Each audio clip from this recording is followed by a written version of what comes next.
ഈശോ മിശിഹായ്ക്ക് സ്തുതിയായിരിക്കട്ടെ. ഹല്ലേലൂയ. എല്ലാ കുടുംബാംഗങ്ങളും സുഖമാണ്. കുഞ്ഞുങ്ങളെ, ലൊക്കേഷനൊക്കെ ഇഷ്ടമായോ? Price the Lord.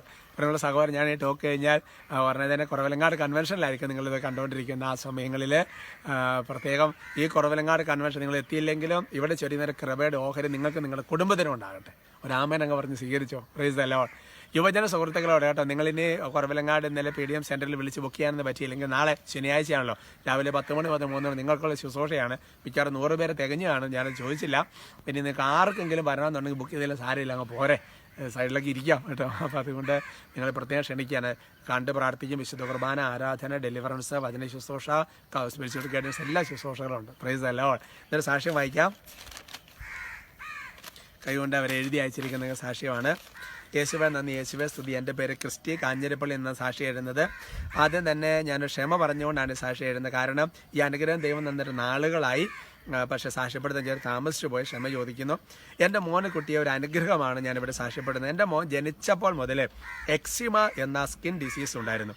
തുടർന്ന് അലർജി പ്രശ്നങ്ങളും. ഞങ്ങൾ ഒരുപാട് ബുദ്ധിമുട്ടേണ്ടി വന്ന മോൻ്റെ ഈ പ്രശ്നം മൂലം കുറേ മെഡിസിൻസ് ഒക്കെ എടുത്ത് ഒരു ഫലവും ഉണ്ടായില്ല. ഡോക്ടേഴ്സ് പറഞ്ഞത് ഇതിപ്പോൾ ഒന്നും പറയാൻ പറ്റിയാലോ, ഒരു പ്രായം വരെ ചിലപ്പോൾ ഇങ്ങനെ ഇങ്ങോട്ട് പോകും, പിന്നെ സൗഖ്യം അങ്ങനെ പരിപൂർണ്ണമായിട്ട് ഡോക്ടേഴ്സ് പറഞ്ഞില്ല. മോന് രാത്രി ഒട്ടും ഉറക്കമില്ലായിരുന്നു, എപ്പോഴും ചൊറിച്ചിലായിരുന്നു. സ്കിൻ ഹാർഡായി വന്നു, ചൊറിഞ്ഞ് പൊട്ടി ബ്ലഡ് വരെ പോകാൻ വേണ്ടി തുടങ്ങി. ആ സമയത്താണ് ഞാൻ ബിനോയച്ചൻ്റെ ഡെയിലി ടോക്ക് കാണാൻ ഇടയായത്. എന്നും അച്ഛൻ്റെ ടോക്ക് കേട്ട് ഈ നിയോഗം വെച്ചങ്ങ് പ്രാർത്ഥിക്കാൻ തുടങ്ങി. അതിൻ്റെ ഫലമായി അത് തുടങ്ങിയപ്പോൾ മുതൽ സ്കിന്നിന് ഒരുപാട് ചേഞ്ചസ് അങ്ങ് വരാൻ തുടങ്ങി. ഹാർഡായിരുന്ന സ്കിന്ന് ഈശോ നല്ല സോഫ്റ്റാക്കി മാറ്റി, അലർജി മാറി. ഈശോയ്ക്ക് പ്രത്യേകം നന്ദി അച്ഛനെ ഓർത്ത് നന്ദി പറയുന്ന ഡെയിലി ടോക്ക് കൂടാണെന്ന് അയച്ചിരിക്കുകയാണ്. Praise the lord. എൻ്റെ പ്രിയപ്പെട്ട സഹോദരി, ഈശോ എന്തുകൊണ്ടാണ് ഇങ്ങനെ രോഗസൗഖ്യങ്ങൾ കൊടുക്കുന്നത്? അതിന് കാരണമുണ്ട്. വചനം എപ്പോഴും നമ്മളെ സുഖപ്പെടുത്തിക്കൊണ്ടിരിക്കും. അത് വചനത്തിൽ തന്നെ പറഞ്ഞിട്ടുണ്ട്. രണ്ടാമത്, പുരോഹിതൻ്റെ ബ്ലെസ്സിങ് വഴി രോഗികൾ സൗഖ്യം പറയും. എന്ന് വെച്ചാൽ മരുന്നോ ചികിത്സയോ വേണ്ടാന്നല്ല, വൈദ്യത്തിലൂടെ ഈശോ സുഖപ്പെടുത്തും. അതും ബൈബിളിലുള്ളതാണ്. പിന്നെ മൂന്നാമത്, ഈ ശുശ്രൂഷ സംബന്ധിക്കുന്ന ഒരു വിശ്വാസം വളരെ പ്രധാനപ്പെട്ട. ഇതിലൂടെ എല്ലാ അനേകം യേശുവിനെ അറിയുന്നു, വിശ്വാസത്തിലേക്ക് വരുന്നു കേട്ടോ. നിങ്ങൾ ഇങ്ങനത്തെ സാക്ഷ്യങ്ങൾക്ക് എടുത്ത് വെക്കണം. എന്നിട്ട് ഇങ്ങനെ പ്രോബ്ലം ഉള്ളവർക്കൊക്കെ അയച്ചു കൊടുക്കണം. അവർക്ക് വിശ്വാസത്തിലും പ്രാർത്ഥന, ഏത് ജാതിയാണെങ്കിലും കേട്ടോ.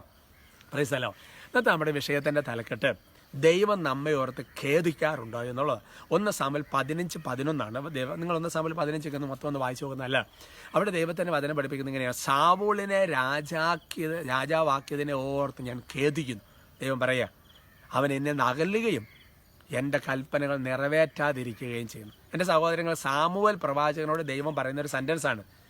ദൈവം പറയുകയാണ്, ആ സാവൂളിനെ രാജാവാക്കി പോയത് അല്ലേ എൻ്റെ പ്രിയപ്പെട്ട സഹോദരങ്ങൾ. അതുകൊണ്ട് എന്തുകൊണ്ടാണ് അപ്പോൾ സാവൂളിനെ രാജാവാക്കുമ്പോൾ കൽപ്പനകൾ പാലിക്കുന്നതൊക്കെ ദൈവത്തിൻ്റെ വലിയ സ്വപ്നവും പ്രതീക്ഷ ആഗ്രഹങ്ങളും ഒക്കെയാണ്. ദൈവത്തിൻ്റെ അനന്തജ്ഞാനത്തിൽ ഇവനതൊക്കെ തെറ്റിപ്പോകുമെന്നുള്ളത് ദൈവത്തിന് അറിയാം, അത് വേറെ വിഷയമാണ് എൻ്റെ പ്രിയപ്പെട്ട സഹോദരങ്ങളെ. പക്ഷേ ദൈവത്തിന് വലിയൊരു സ്വപ്നം വരെ നന്നായിട്ട് കയറി വരും എന്നുള്ളത്. ഇപ്പോൾ സാമുവേലിനോട് പറയുകയാണ്, രാജാവാക്കിയെന്ന് ഞാൻ ഖേദിക്കുന്നു. എന്നാ കാരണം? അവൻ എന്നെ നകന്നുകയും കൽപ്പനകൾ പാലിക്കാതിരിക്കും. അപ്പോൾ അങ്ങനെയാണെങ്കിൽ നമ്മൾ ചിന്തിക്കും, സാവൂളിനെ കുറിച്ചൊക്കെ നമ്മൾ ഭയങ്കര നെഗറ്റീവായിട്ട് ചിന്തിക്കും. നമ്മളെക്കുറിച്ചോ? ദൈവം ഒരാളെക്കുറിച്ച് ഖേദിക്കുന്ന പ്രവൃത്തിയിൽ 2 കാര്യങ്ങൾ. ഒന്ന്, അവൻ ദൈവത്തിൽ നിന്ന് അകലുന്നു അല്ലേ.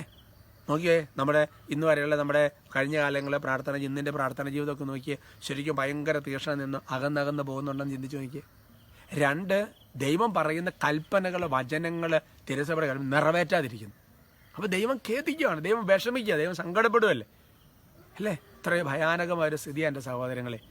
അതുകൊണ്ട് ദൈവം നമ്മളെ ഓർത്ത് ഖേദിക്കാൻ ഇടവരാത്ത രീതിയിൽ ദൈവത്തോടുള്ള സ്നേഹവും ബന്ധവും അടുപ്പവും കൽപ്പനകൾ പാലിക്കാനുള്ള എല്ലാ ഉത്സാഹവും നമ്മുടെ ജീവിതത്തിൽ വരണം അല്ലേ. എന്നിട്ട് സാമുവേൽ പിന്നെ ഇതിനോർത്ത് കരയുകയാണ് ദൈവത്തിൻ്റെ സന്നിധിയിൽ. അപ്പം അങ്ങനെയൊക്കെ നടക്കുന്ന മനുഷ്യരെ കാണുമ്പോൾ ദൈവത്തെ പറയുന്നതിന് വേണ്ടിയിട്ടാണ്, മനുഷ്യനായ നമ്മളിത് അറിയിക്കുന്നത് പോലും നമ്മൾ ഒരുപാട് മധ്യസ്ഥ പ്രാർത്ഥന ഉയർത്താൻ വേണ്ടിയിട്ടാണ്. ഈശോ വൃത്തി അനുഗ്രഹിക്കട്ടെ കേട്ടോ. നമുക്ക് ഒരുമിച്ച് സ്തുതിക്കാം. ഈശോയെ ആരാധന, ആരാധന, ആരാധന. കർത്താവായ ദൈവമേ, ഈ ടോക്ക് കൺവെൻഷൻ നടന്നുകൊണ്ടിരിക്കുന്ന സമയത്തൊക്കെ ആയിരിക്കും പലരും കേൾക്കുന്നത്. അവരെല്ലാം പ്രത്യേകം ബ്ലെസ് ചെയ്യുന്ന കർത്താവ്. നിങ്ങൾക്ക് നിങ്ങളുടെ കുടുംബത്തിന് വലിയ ദൈവാനുഗ്രഹം ഉണ്ടാകട്ടെ കർത്താവ്. യുവജനങ്ങൾ നാളത്തെ ശുശ്രൂഷയ്ക്ക് വരുന്നവരൊക്കെ ഒരുങ്ങി പ്രാർത്ഥിക്കുവാൻ ഇടവരട്ടെ എന്ന് അനുഗ്രഹിക്കുന്നു. കർത്താവായ ദൈവമേ, പ്രത്യേകിച്ച് ഓരോ കുടുംബങ്ങളിൽ എത്തിയാൽ അനുഗ്രഹിക്കും. എക്സിമ, ശരീരം ചൊറിഞ്ഞു പൊട്ടുന്ന അലർജി രോഗങ്ങൾ, ഹാർഡായിട്ടുള്ള സ്കിൻ, അങ്ങനത്തെയൊക്കെയുള്ള ബുദ്ധിമുട്ട് ക്ലേശം അനുഭവിക്കുന്ന ഓരോരുത്തരെ ആശീർവദിക്കുമ്പോൾ ഈശോയെ അവിടെ നിന്ന് അവരെ വചനം അയച്ച് സൗഖ്യമാക്കിയെന്ന വചനം ഇപ്പോൾ അവരെ ശരീരത്തിൽ തൊട്ട് സുഖപ്പെടുത്തട്ടെ. ലൂക്ക 6:10 അവരുടെ ശക്തി പുറപ്പെട്ട്, പരിശുദ്ധാത്മ ശക്തി പുറപ്പെടട്ടെ. പ്രാർത്ഥിക്കുന്ന കർത്താവ്, കുരിശിൻ്റെ ആശീർവാദം നൽകുമ്പോൾ രോഗപടം പൈശാചം ഒഴിഞ്ഞു പോട്ടെ കർത്താവ്. യേശുവിൻ്റെ രക്തം കൊണ്ട് കഴുകപ്പെടട്ടെ അർത്ഥ. അത്ഭുതം സംഭവിച്ച് വിശ്വാസം വർദ്ധിച്ച് കൃപയിലായി തീരട്ടെ, ഇപ്പോഴും എപ്പോഴും എന്നേക്കും. ആമേൻ.